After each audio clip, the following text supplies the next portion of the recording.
Hello there, Lunar Squadron, welcome back to the channel. Today we have some exciting new gameplay features that we have learned about through a brand new report in collaboration with TT Games. This has some very exciting answers to some questions that we've had for a long time, including, but in no way limited to, is there online in this game? We're going to get into all of that in just a moment. However, first we have a few brief messages. I just want to talk about one of them right away. We have a Q&A giveaway that we are doing after our breakdown series of videos. I want to invite all of you to participate in that. It's very easy to participate for a chance to win a brand new LEGO Star Wars LEGO set. All you have to do is like the video, leave a Q&A comment down below, as well as subscribe to the channel. Now, we also have one more message, don't we, Nick? Yep, we sure do. I actually have a question for Bosk. Bosk, in this article, we learn about so many brand new gameplay features in LEGO Star Wars The Skywalker Saga, and it's got me wondering, what is your most anticipated feature in the upcoming game? When you are dead, I will find your partner. Wow, boss, that is neither a feature nor the answer to the question I asked you, but thank you anyways, man. It's such an honor to always have you here on the channel. Anyway, guys, let's get into this video and talk about these new gameplay features. This is Lunar Squadron standing by. We are ready to make the jump to hyperspace. On my mark, Lunar Squadron.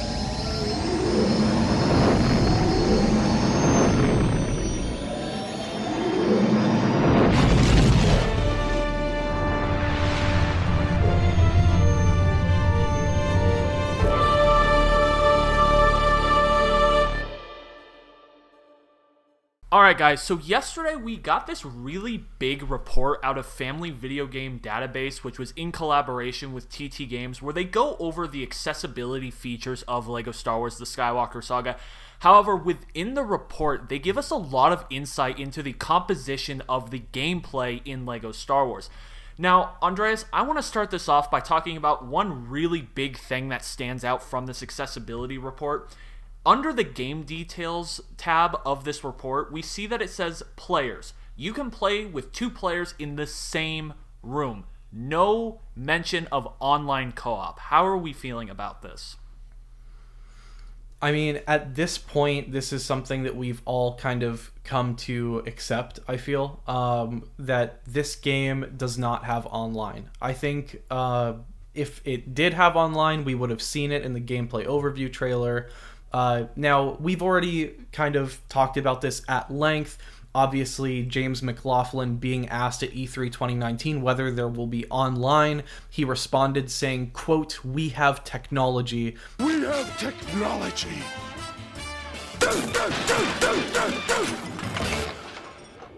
It didn't work. Not giving, a straight answer to the question.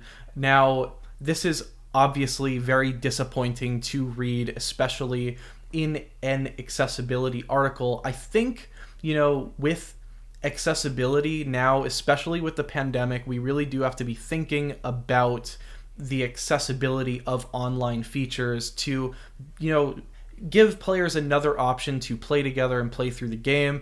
And I think this is a big miss when you're talking about accessibility. There are so many great features that TT Games, accounted for within this article. However, I think that is one big miss. And if they are looking to continue to support this game, I think, shifting focus to somehow someday support an online option for this game would be really great to see. This is something that, Rockstar did with GTA 5. They implemented online way after the game's release. So it's something that has been done by studios in the past. It's something that they can do, and frankly, I really hope they do, because for this channel, it would be so cool for me to be able to play with you, because we live states apart. So I know you feel very similarly on this too, right? Yeah, it is incredibly disappointing to kind of get some level of confirmation that online co-op will at least not be in the game at launch. We are not really asking for any sort of robust online system.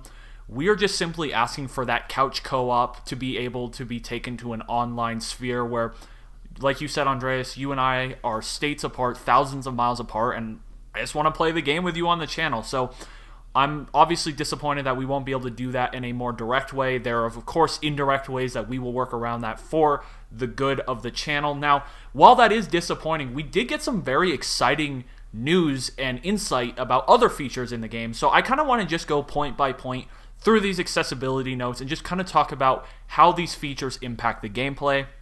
I want to start off with these 3 bullet points where it says automatic health recovery. So health will automatically recover over time to make combat easier. Fall recovery, where if you fall into a hazardous zone in a level, it will return you back to safety. And then there is also aim assist in this game, which will give you assistance in hitting targets when using ranged weapons. We also see confirmation that QuickTime events will be in this game because it gives you the option to opt out to auto-complete QuickTime events.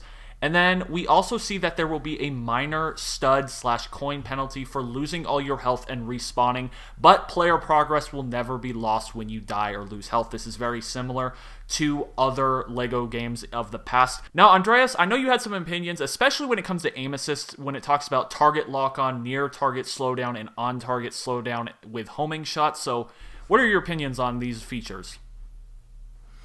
I mean, just by looking through all of these features, which, I mean, clearly they impact gameplay, this is just cool to see that there are going to be, you know, for example, homing shots. I wonder how that's going to work. And then one thing that I did want to touch on is the health recovery. I know in LEGO games past, you always had the heart system. We know from just the gameplay overview trailers that we no longer have hearts. I wonder if the retro mode adds hearts, but that's neither here nor there. What we do know now is that, you know, this health will be regenning, but does that mean that they're doing away with heart drops altogether, or are there going to be life pickups, maybe back to pickups? Who knows? That would be kind of cool. But it just looks like LEGO continues to push things forward. And we also got some big news about how the general duration of this game is going to be. I kind of want to touch on this next. The article says that your progress is tracked within a level, but to save this permanently, you need to complete the level, which may require 10 to 15 minutes of play.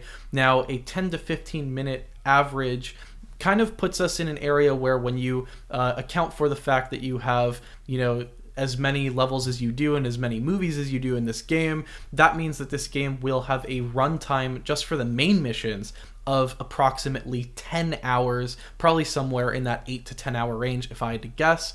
Now, of course, we're playing on averages here. Could be longer, could be shorter, but I mean, 10 hours, and then if you factor in all of the explorations, side missions, all of the things that this game seems to have going for it, this game could potentially be a game that you could spend just months playing through and exploring every nook and cranny of, and that's just good to see that there's that much main mission content as well. We also know, of course, that there's the Kyber bricks and mini kits that you have to go back and collect, which is going to, you know, you're going to be replaying that 10 hours as well. It's going to take well over that allotted time to actually complete this game, which is just great to see the replayability there. Yeah, you're absolutely right. I honestly think even though the main story is going to come in that 8 to 10 hour mark, I really think once you factor in all of the side missions and open world exploration, you're probably looking closer to 30-40 hours of gameplay, which is perfectly acceptable when it comes to this game. Now, as far as the rest of the article, I kind of want to just rapid fire and go through some of the main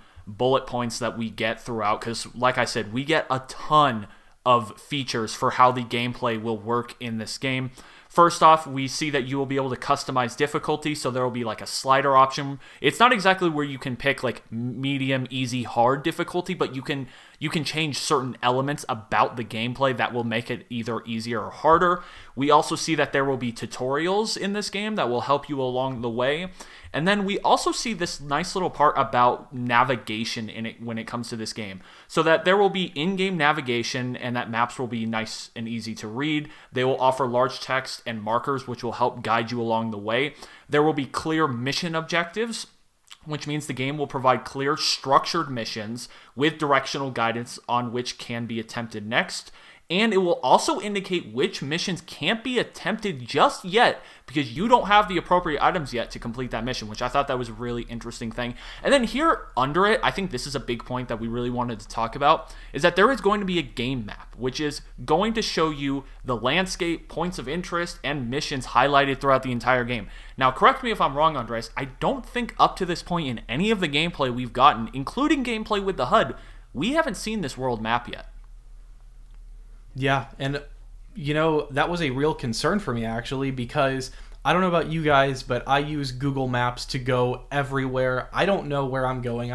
I'm not a good directions guy. So for me, I didn't want to get lost walking around Mos Espa or, going through the Oscuro district. And this is just a great reminder that, this game is very well thought out and it's large enough that it needs a mini-map. This isn't something that I think we've really wrestled with in any LEGO Star Wars game in the past. So it's just really cool to see this game kind of reach that true open world level. And speaking of true open world level, it would not be an open world without the space areas of this game, and this article also gives us great insight into the dogfights that will be in this game. A few notable things that we get from this article are that you can invert XY axis. This is just straight up necessary for me to fly. If I don't have inverted if I don't have the inverted Y axis, I start slamming into things. I can't fly at all. So this is just very good to see in this game.